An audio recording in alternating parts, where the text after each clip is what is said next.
ভারতের উত্তরপ্রদেশ রাজ্যে অবস্থিত প্রয়াগরাজ খুবই সুন্দর একটি শহর। গঙ্গা, যমুনা, সরস্বতী এই তিন নদীর সঙ্গম হয় এই স্থানে। এটি ভারতের অনেক পুরনো শহরের মধ্যে একটি। আর এখানে 12 বছরে একবার পৃথিবীর সব থেকে বড় ধার্মিক অনুষ্ঠান কুম্ভমেলা অনুষ্ঠিত হয়। এই স্থানের পূর্ব নাম ছিল প্রয়াগরাজ। মুঘল আমলে মুঘল শাসকরা এই স্থানের নাম পাল্টে এলাহাবাদ করেছিল। যোগী সরকার 2018 সালে এই জায়গার নাম পাল্টে পূর্বের নাম করে দেয় প্রয়াগরাজ। নমস্কার বন্ধুরা, আমাদের চ্যানেল দেব ট্যুর ব্লগে আপনাদের সবাইকে স্বাগত জানাই। আর আজকের এই ভিডিওতে আপনারা দেখবেন প্রয়াগরাজের 5টি বিখ্যাত ঘোরার জায়গা কোনগুলি। চলুন তাহলে শুরু করি। নাম্বার 5, আলোপি দেবী মন্দির।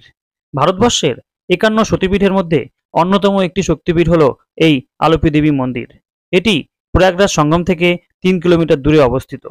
প্রয়াগরাজের এটি একমাত্র মন্দির যেখানে কোনো মূর্তি নেই। এখানে একটি ঝুলন রয়েছে মন্দিরের বেদিতে, সেখানেই পূজা করা হয়। এই মন্দিরটি 24 ঘন্টায় খোলা থাকে।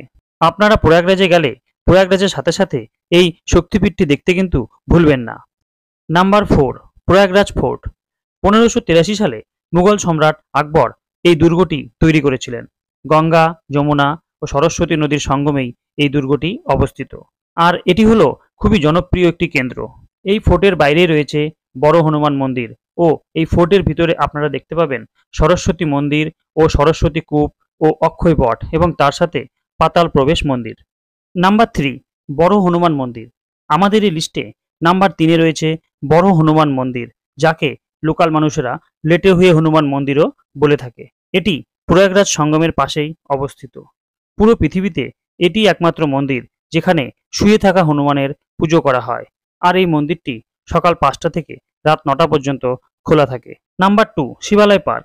ভারতের 12টি জ্যোতির্লিঙ্গের দর্শন করতে এখন আপনাদের আর বিভিন্ন জায়গায় ঘুরে বেড়াতে হবে না। এই 12টি জ্যোতির্লিঙ্গর একসাথেই আপনারা দর্শন করতে পারবেন প্রয়াগরাজে। এই পার্কটি ভারতের মানচিত্রের আকারে তৈরি এবং 12টি জ্যোতির্লিঙ্গের আলাদা আলাদা করে মন্দির তৈরি করা আছে ও তার সাথে ভগবান শিবের আরও অন্যান্য বড় বড় মন্দিরও তৈরি করা আছে।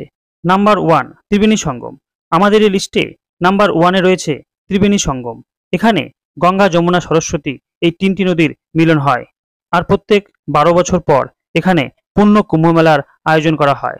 মনে করা হয় ত্রিবেণী সঙ্গমে স্নান করলে সব পাপ নাশ হয় ও ভক্তদের পুণ্য লাভ হয়। আপনারা প্রয়াগরাজ আসলে কিন্তু এই ত্রিবেণী সঙ্গমে স্নান করতে ভুলবেন না। এই প্রয়াগরাজের প্রধান আকর্ষণই হলো এই ত্রিবেণী সঙ্গম। এই ছিল প্রয়াগরাজের 5টি বিখ্যাত জায়গা। ভিডিওটি কেমন লাগলো কমেন্টসে জানাবেন।